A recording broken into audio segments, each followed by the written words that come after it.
सांभाळून रे सांभाळून. पर्टिक्युलर पोझिशनमध्ये तुम्हाला सगळेजण दिसत आहेत. मंडळी नमस्कार. आज सकाळी सकाळी सगुणा वाघ पूर्ण फोर्समध्ये इथे तुम्हाला ह्या तलावावर दिसते. इथे आतमध्ये तुम्हाला पाठीमागे बारकू शेठ दिसत. बारकू शेठ नमस्कार. हे बघा इकडे बारकू शेठ आहे, इकडे बाकीची सगळे मंडळी, इकडे संतोष आहे, ओम आहे, इकडे प्रवीण आहे, नांदेमामा आहेत, इथे सगळेजण आहेत. त्याचबरोबर तिकडे पलीकडे तुम्हाला दिसत आहेत, पलीकडे तिकडे नितेश आहे आणि नितेश बरोबर अजून एक 10-12 माणसं आहेत. सकाळी होळी झाल्यापासून प्रथमच एवढ्या थंडी जी आहे ती बऱ्यापैकी आहे आज. पण आपण इकडे समोर काय करतो ते मी तुम्हाला सांगतो. आपण आपली जी पॉन्ड हाऊसेस जी आहेत त्या पॉन्ड हाऊसचे रिपेअरचं काम होणार आहे आणि त्याच्यासाठी आपण हा तलाव खाली करायला लागलेला आहे. आता तलाव का खाली करायला लागतो आहे, कारण की आपण ह्या तलावांमध्ये अरवाना नावाचा मासा जो आपल्या इकडचं स्थानिक नाही आहे आणि तो ॲमेझॉन नदीमधला एकदम प्रेडेटरी फिश आहे, तो आपण ह्या तलावामध्ये सोडला होता. आपल्याला वाटलं नाही की तो रिप्रोड्यूस होईल.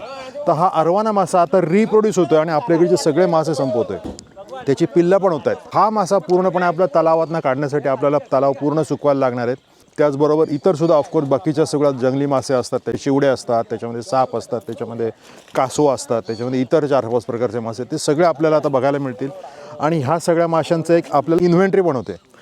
तुम्हाला इकडे दिसतं आहे पाठीमागे जेव्हा हे सगळेजण करतायत, तिकडे पाठीमागे तुम्हाला अंबानी दिसतोय बघा.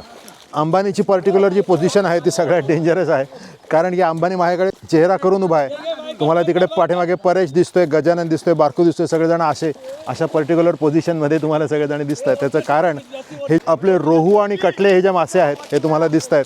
हे जेव्हा उड्या मारतात तेव्हा ते छातीवरती लागू शकतो किंवा अशा ठिकाणी लागू शकतो की पुरुषाला त्याचा खूप मोठा त्रास होऊ शकतो.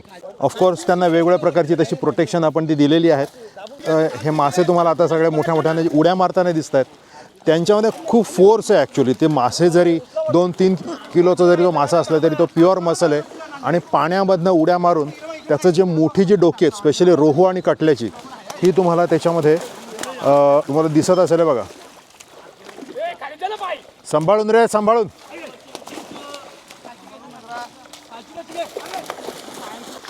ती वरची रशी जी आहे ही फ्लोट्स आहेत आणि हे खालती जे आहेत ते वेट्स आहेत. वेट्स म्हणजे ज्याला हे बघा हे लोखंडी मणी दिसत आहेत बघा, हे त्याला हे शिस्याचे मणी असतात, जेणेकरून त्याला खालती वजन होतं आणि वरती फ्लोट्स आणि खालती लोखंडाचे मणी, त्याच्यामुळे मधला जो जागा आहे त्याला पन्ना असं म्हणतात.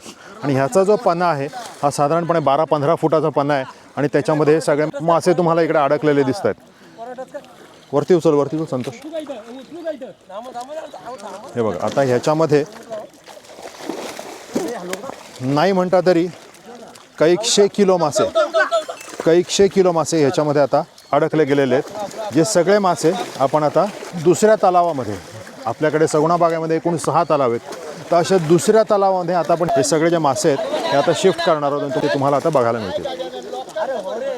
हे बघा भूषण, हे सगळं करत असताना आपल्याकडे काही वेगवेगळ्या प्रकारची जाळी असतात. एक म्हणजे ह्याला ड्रॅग नेट असं म्हणतात, जे मोठं असतं.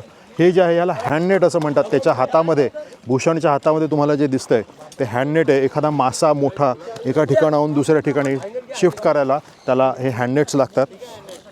मला तिकडे गाडी दिसते, गाडीमध्ये ड्रम्स आहेत, त्या ड्रममध्ये पाणी आहे.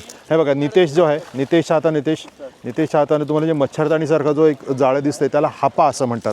जो हापा असतो तो पाण्यामध्येच वेगवेगळ्या प्रकारचे मासे जे आहेत एकत्र करून ठेवण्यासाठी असतो.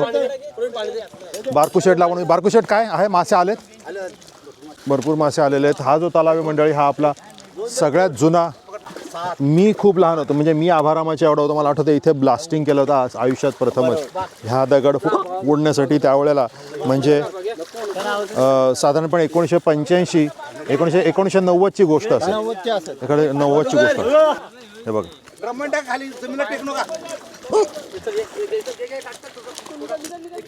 तुम्हाला इकडे दिसतंय सगळे जे मासे आहेत हे सगळे मासे आता हाप्यामधनं घेऊन ते त्या ड्रममध्ये टाकणं चालू आहे. ड्रममध्ये हे मासे सोडले जातील. या ड्रममध्ये ऑलरेडी ऑक्सिजनेटेड पाणी आहे आणि त्याच्यामुळे त्यांना इकडनं फार जास्त दूर नाही, 200-300 मीटरच दूर तिकडे जायचं आणि 200-300 मीटर जाऊन तिकडे ते मासे जे आहेत ते तिकडे खाली केले जातील. हे आपण सगळं अगदी भल्या पहाटे याच्यासाठी करतो. भली पहाट म्हणजे साधारणपणे आता सकाळी 6च्या वेळेला सगळेजण आपल्याकडे जमलेले आहेत आणि आपण 8च्या आतमध्ये ह्या सगळं 2 वेळेला जाळं मारून हा विषय सगळा संपवून टाकणार आहोत. याचं कारण हे की आत्ता टेम्परेचर कमी असतं आणि टेम्परेचर कमी असल्यामुळे मॉर्टॅलिटी माशांची कमी होते, त्यांना कमी त्रास होतो. माशांना वेगवेगळ्या प्रकारचा त्रास होतो. एक म्हणजे जेव्हा आपण खेचतो तेव्हा त्यांची जी स्किन आहे ती स्किन ह्या जाळ्याला अडकते आणि त्याच्यामुळे त्यांचे डोळे, त्यांचे जे सगळं जे शरीर आहे त्याला घासलं जातं. पुढचे काही दिवस जर का सगुणा बागेमध्ये जर का आलात तर तुम्हाला इकडे हा जो सगळा कार्यक्रम होतो आहे, जो तलाव हटवण्याचा जो कार्यक्रम होतो आहे तो तुम्हाला सगळ्या इकडे दिसेल. सकाळी 6 ते 8च्या दरम्यान इकडे काही क्षे मासे आपण आता शिफ्ट करतो आहे ह्या तलावातून दुसऱ्या तलावांमध्ये. सगुणा बाग शेतकऱ्यांना प्रतिष्ठेचा मार्ग दाखवणारं भारतातील सर्वप्रथम कृषी पर्यटन केंद्र.